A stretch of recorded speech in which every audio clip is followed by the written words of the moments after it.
to pickle habaneros today. Habaneros are very, very spicy, guys. So I would recommend you wear gloves so that your hands don't burn, or worse, you rub your eyes or something, okay? So we're going to stem them.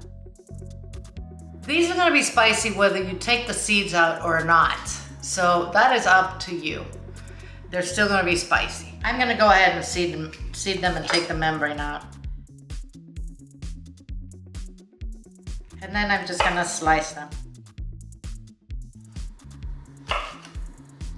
Then I put them in my jar.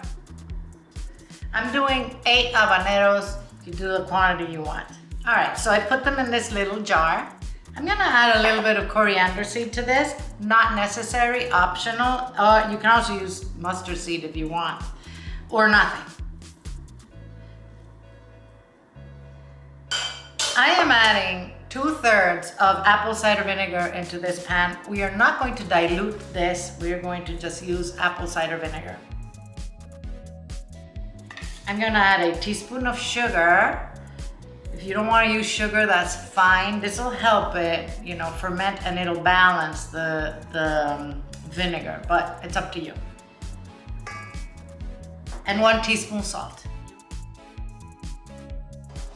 We're going to heat this and stir until the sugar and the salt are dissolved.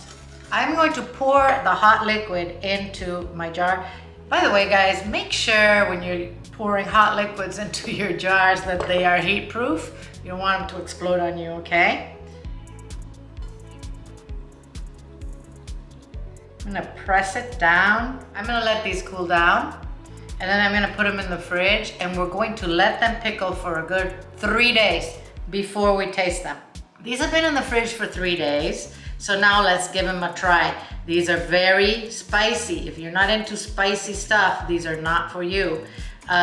These are a great addition to tacos, to salsas even. If you're making a fruit salsa, you could chop up these and put them in your salsa.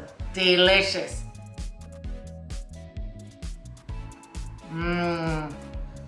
Oh, wow. Wow. Woo. That is spicy, but the heat has been tamed a little bit by the vinegar, and that acidity. Oh, these are delicious, guys. I tell you, they're very, very good. Thanks for watching. I'm gonna see you soon.